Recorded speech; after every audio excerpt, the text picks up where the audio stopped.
j'effectue toutes les semaines des longs voyages en train.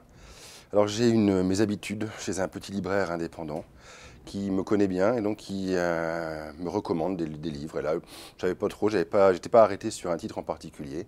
Ça venait de sortir en poche, je l'ai pris et puis ça m'a bien plu.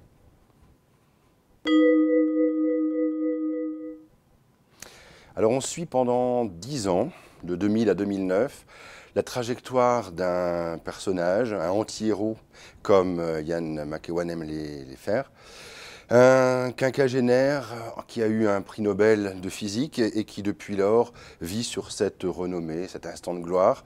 Et on le trouve à un moment de sa vie où les choses vont pas très bien du point de vue de sa vie affective, où il se trouve bombardé à la direction d'un centre pour la promotion des énergies renouvelables. Donc c'est pas vraiment son domaine. Et par opportunisme, par lâcheté, il va faire son chemin dans ce domaine des énergies renouvelables jusqu'à devenir une espèce de figure incontournable. Et on va suivre sa chute. Ce n'est pas une chute royale, c'est plutôt une lente déconfiture, mais assez méchamment, McEwan détruit son personnage et ça nous fait beaucoup rire. C'est un livre avec plusieurs dimensions. Il y a d'abord la toile de fond sur l'écologie, le réchauffement climatique, tous les titres solaires.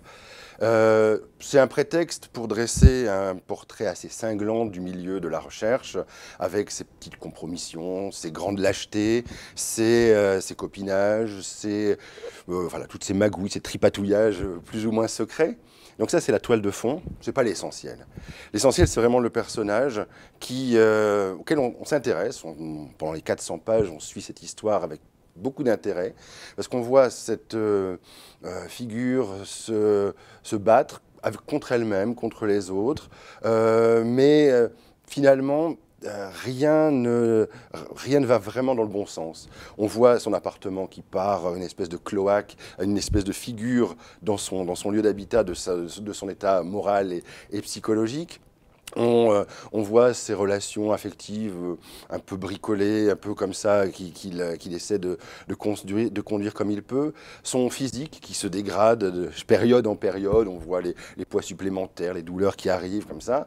Et puis un accident qui survient à peu près à la fin de première partie du livre, qui va l'emmener malgré lui à finalement, je ne vais pas trahir le sens, l'intrigue du livre, mais qui va l'amener à être une figure d'imposture, à être un imposteur magistral, jusqu'au moment où le masque tombe et le roi se retrouve nu. Et là, plus durer la chute. Et il y a aussi, et c'est sans doute ce qui fait la saveur de ce livre, c'est son humour. Il y a énormément de passages qui sont comme des fables ou des nouvelles en soi. Ça pourrait très bien être une dizaine de pages comme ça, autonomes, avec une façon de construire des gags dans la durée, avec une science littéraire tout à fait savoureuse. Alors il y a comment les thèmes peuvent être assez triviaux parfois, et peut-être comment satisfaire un besoin pressant lorsqu'on est sur un motoneige en plein froid polaire. Le passage du paquet de chips, qui est aussi un moment d'anthologie. Le lynchage médiatique lorsqu'il est pris à partie par une troupe de féministes postmodernes. Enfin, voilà, il y a énormément de ces passages qui ont une saveur en eux-mêmes et qui sont vraiment des moments littéraires dont on goûte la saveur comme ça et qui jalonnent comme des petits joyaux ce récit. Alors j'avais lu il y a quelques années Amsterdam du même auteur. Ça m'avait beaucoup plu et puis bon, c'est un auteur, on va dire, le terme est un peu galvaudé, un peu ridicule, mais assez incontournable. C'est un auteur qui est vraiment dans la contemporanéité, qui dépeint avec une vision très aiguisée le monde contemporain. Donc c'est toujours un plaisir de le retrouver. Même si je l'ai lu en français, je devrais faire un effort pour essayer de le lire dans la langue d'origine.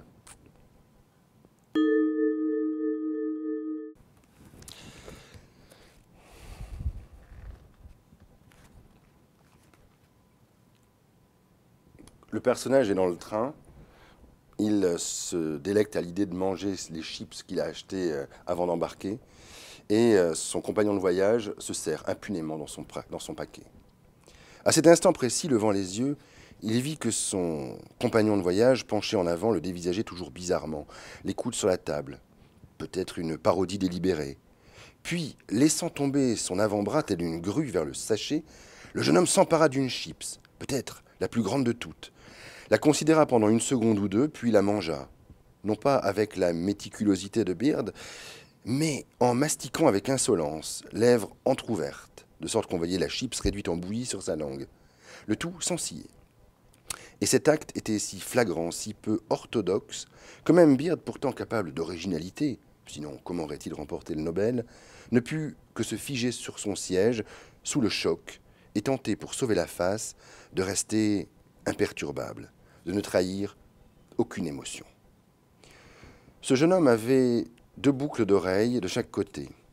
Le physicien savait tout sur la lumière, mais en ce qui concerne les formes d'expression du moi dans la civilisation contemporaine, il était dans le brouillard. Finalement, il en revint à sa première hypothèse, se demandant à nouveau si son compagnon de voyage n'était pas un malade mental qui se serait mis en vacances de son traitement de lithium, auquel cas, mieux valait ne pas le défier du regard. Il détourna donc les yeux et fit la première chose qui lui traversa l'esprit. Il saisit une autre chips.